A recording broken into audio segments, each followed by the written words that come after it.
Baby, that man ran off with your best friend. I don't even understand that. That's just hard. Never let your girlfriend and your man hang out too often. Eagles fly above, eagles fly alone. Show me your friends and I'll show you your future. There's everybody in your life, you got to feed them and encourage them. Your crowd is too low. If you're the smartest person you hang around, your crowd is too low. If everybody's looking to you for help and answers, your crowd is too low. You need to hang around somebody that intimidates you, that makes you study, that makes you grow, that makes you pray. You need to get around somebody who is higher. Real situations expose fake people, so sometimes it takes getting down on life to find who's really down.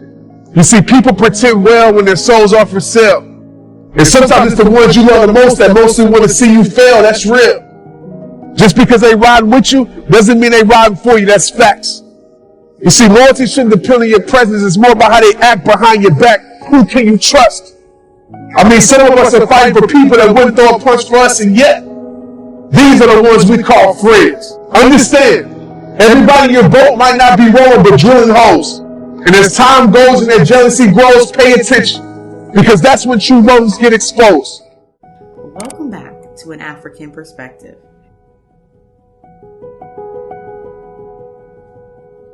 Baby, that man ran off with your best friend. I don't even understand that. That's just horrible. It's just terrible that they would just leave you like that. Well, they didn't steal or run off or any of that. I just, I just wish they told me about it. That's it. Child, let me tell you two things. I want you to remember this here. You always know. God always sing your sign. But see, the problem is people be looking for an oak tree and God will just drop a little acorn. You got to pay attention to the acorn. That's number one, okay? And number two, if you don't remember nothing else I tell you, you remember this. I learned this a long time ago. Never let your girlfriend and your man hang out too often. So you think this all happened before my divorce?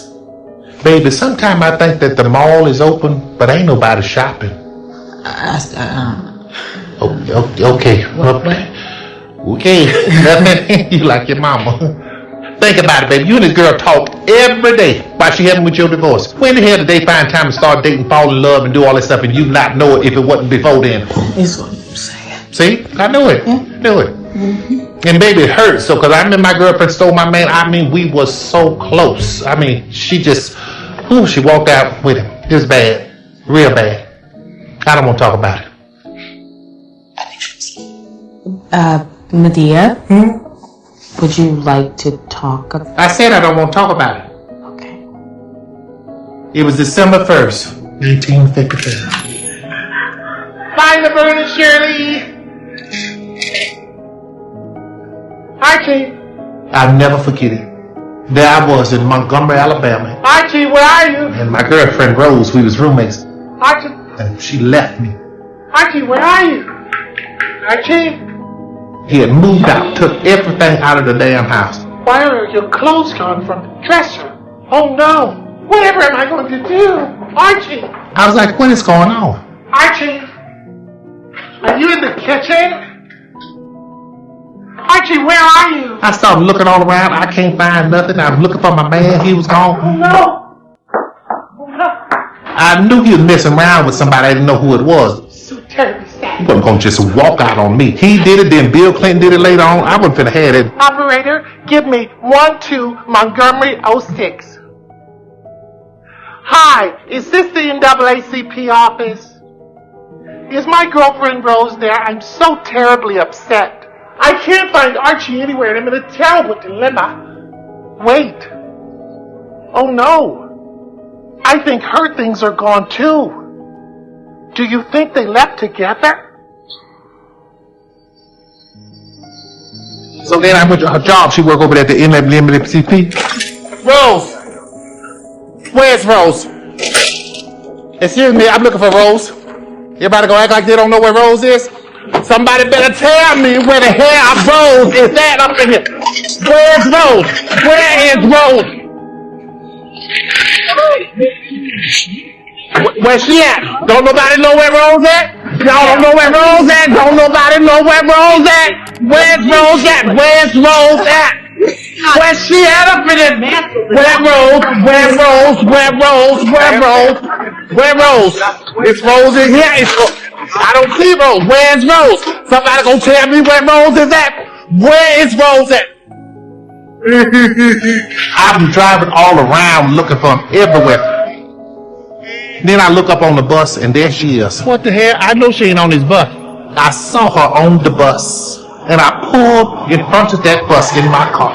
And the bus driver said, "Ma'am, you can't do that. This Montgomery, Alabama." And I was like, I don't care. I know damn well you hear me on this bus, Rosa. I got on my staffed them tires with everything I had in there. Rosa, I don't get off the bus, Rosa. Rosa, don't sit there like a bus driver. You better. I don't give a damn. You better open this door. Get off the bus, Rosa. I'm gonna get you, Rosa. You see me, Rosa. Get Rosa off the damn bus, Rosa.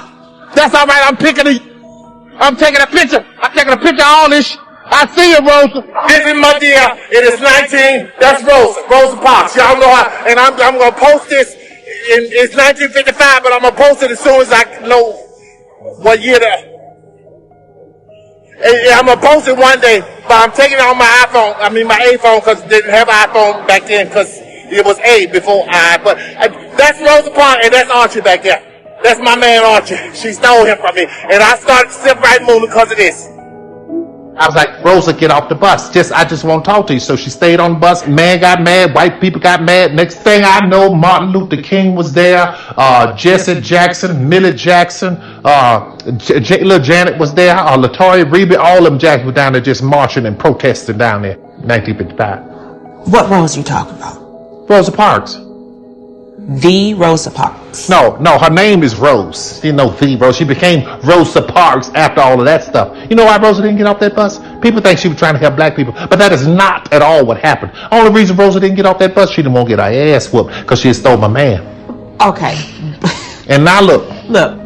Rosa Parks is a whole entire civil rights hero.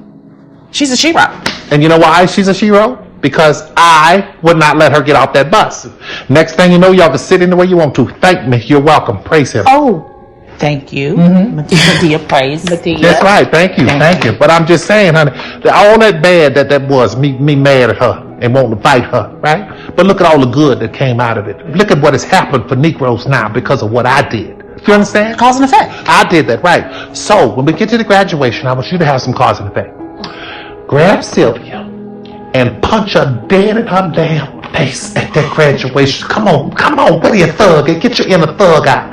If I did that to Rose, then you do it too. That was back in the day, baby. I was young and sex. I'm 20 years old. Okay, so if you're about 20 back then, if I do the math and I carry the 1, you'd be about 95, don't know?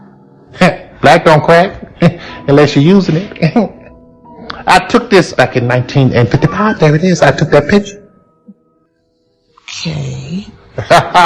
Proof is in the pudding.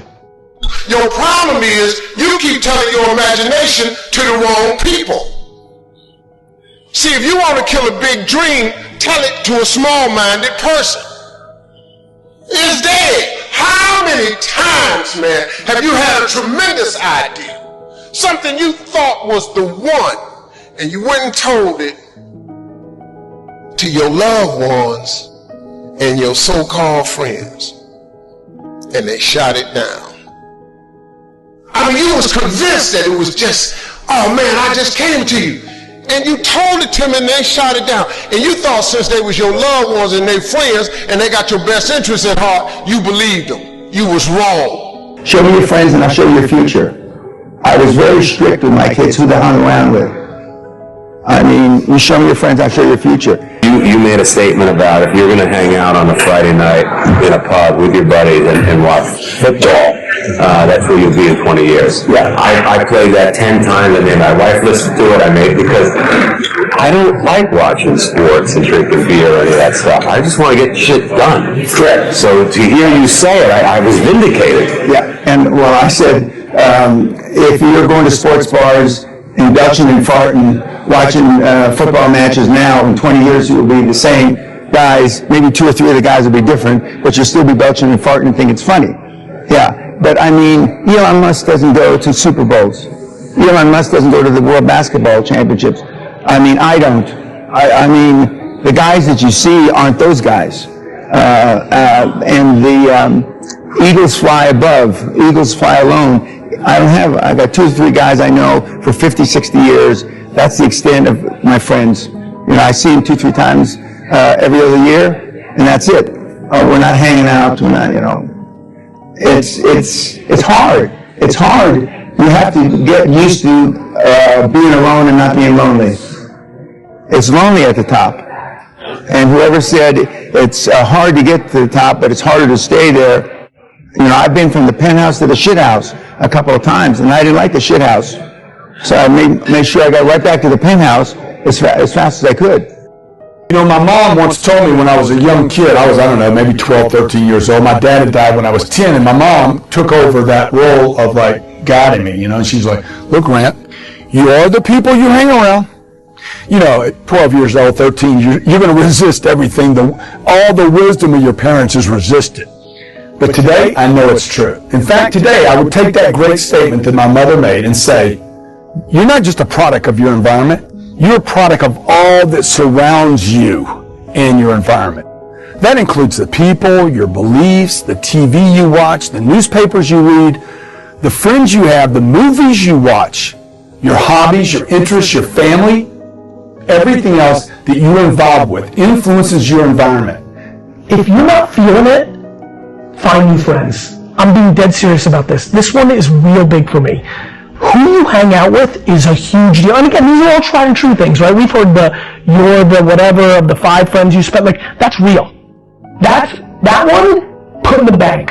Like, if you're not feeling it, you need to go to meetup.com and go to 10 meetups of people that are hungry. Like, it's unbelievable what happened to me when I got into the Silicon Valley world and started meeting like Mark Zuckerberg and like Ev Williams and Sock and like Travis. Like, it changed my life. This town, actually, it's fun for me to tell this story here. South by Southwest 2007 changed my life because I hung out. I forced myself to go to a Web 2.0, which later became social media, the current state of the internet conference, South by Southwest, and I was looking at all these kids, and by the way, this is when tech wasn't cool, straight words, but they were trying to change shit. They weren't here for kicks and giggles. They weren't here to hook up. They were here to like change the world. Like, I'm going to build a product that is going to be in every single person's hand. Like, and they have. Like, the Twitters and the Facebooks and the Ubers, they did. And it was the biggest impact of my career, and it's something I think a lot about now. So anyway, real practical. If you feel motivated by this conversation or you're intrigued by it, add one new winner friend. Yeah. Like, you know what I mean? Add one new winner friend and cut one loser friend. Like, yeah, I know he's been your boy since 4th grade, but he sits at home and fucking smokes weed and plays 2K all day. Like, you can only love him so much. I always challenge people too, because everybody will do that with their romantic interests, right? They're always hunting and pursuing, and they got online dating apps, and they're looking for this sexual relationship. Swipe to the right. But with friends, it's just like, oh yeah, it's just like it's default. It's who you always were. You never cut anyone. Like, you'll break up with a girl if she's bad with you, but a friend, you feel like you can't break up with a friend. You know, it's this weird paradigm. Somebody holler, take me higher. I've been thinking too low. I've been looking too low. I've been asking too low. I've been hanging around people who talk too low. If everybody in your life, you got to feed them and encourage them, your crowd is too low. If you're the smartest person you hang around, your crowd is too low. If everybody's looking to you for help and answers, your crowd is too low. You need to hang around somebody that intimidates you, that makes you study, that makes you grow, that makes you pray. You need to get around somebody who is higher. Because iron sharpeneth iron, and great thinkers sharpen great thinkers. And from where you're going, your crowd has got to change. You want to begin to get all the toxic people out of your life. Hello. Energy drainers, get them out of your life. See, ladies and gentlemen, it takes a lot of energy to reach your goal. It takes a lot of emotional, mental, and spiritual energy to reach your goal. And you can run faster with 100 who want to go than with one around your neck. So there are 2 kinds of relationships. Sid Simon talks about this. Nourishing relationships and toxic relationships. Nourishing relationships are the relationships that inspire you. They motivate you. They bring the best out of you. Toxic relationships are relationships with people that always criticize you. All they can do is find fault. All they can do is just exploit your weaknesses. All they can do is remind you of the mistakes that you've made in the past. These people are bad for your health. Toxic people can run your blood pressure up. One apple can spoil a whole barrel. One negative energy drainer can spoil your whole life. I know people whose lives have been ruined because somebody wasn't good for them. See, there are some people that aren't good for you. Hello? They aren't good for you. You've got to get them out of your life. See, a lot of people put up with a lot of foolishness because they don't want to die by themselves. Here's what I believe. I believe in a one-to-a-box theory. Ask this question of yourself. Make a list of who you communicate with most and ask yourself the question, what kind of person am I becoming because of this relationship? Is it helping me to grow mentally and emotionally and spiritually? Am I becoming a better person because of this relationship? Do they bring out the best in me? Do they inspire me? Do they encourage me to develop my greatness? Do they make me stretch? So you got to look at the people in your life and find out what kind of person are you becoming because of that relationship. My mother used to say, birds of a feather flock together. You run around with losers, you will end up a loser. All you had to offer was friendship. Like, who would still be around? Real situations expose fake people, so sometimes it takes getting down on life to find who's really down. You see, people pretend well when their souls are for sale. And sometimes it's the ones you love the most that mostly want to see you fail. That's real. Just because they ride with you doesn't mean they riding for you. That's facts. You see, loyalty shouldn't depend on your presence. It's more about how they act behind your back. Who can you trust? I mean, some of us are fighting for people that wouldn't throw a punch for us, and yet these are the ones we call friends. You know, the ones that care so much about your struggle, but yet so silent when you win. The ones that bring gossip to you about you, but your name they never defend. Understand, everybody in your boat might not be rowing, but drilling holes. And as time goes and their jealousy grows, pay attention, because that's when true motives get exposed. Everybody in your circle might not be in your corner. Support doesn't always come from familiar faces. So don't be surprised if God places strangers in your life to take you to higher places. Don't be surprised if your growth makes your circle smaller. But you got two choices. Let it break you and let it make you. Make your dream even larger. Make your vision see farther. There's more to your path than where you're currently at. And I think life will teach you this. Sometimes the best way to add to your life is not to add to it, but to subtract. Understand, it's not about the size of your circle. It's about the loyalty that's in it. You see, nothing can stop a squad that's dedicated to fighting for the same mission, focused on the same vision. Does your circle got that type of commitment? Are they happy for you when you win it? Or is it the more you do better, the more their love gets distant? The more their support goes missing? Listen, real friends don't hate on each other. What they do is they push each other to go get it. In your life, do you got those type of friendships? Because mindsets are very contagious. And I promise you this, whoever you consistently surround your life around will surely persuade it. Wake up, everybody's prayers for you ain't to make it. So do they really got love for you? Or do they just fake it? Do they really got love for you? Or do they just love to use you? For some, you're just an opportunity. Yeah, that's how these fake friends will do you. They present what you want just to take what they need. And when they can no longer benefit from your life, well, that's when their loyalty leaves. So I'm going to ask you this question again. If all you had to offer was friendship, who would you still be able to call your friend? That's all for the video. I hope you liked it. Subscribe for more content like this and hit the like button and share. Also leave a comment if you have a topic you want us to cover. Until next time, take care.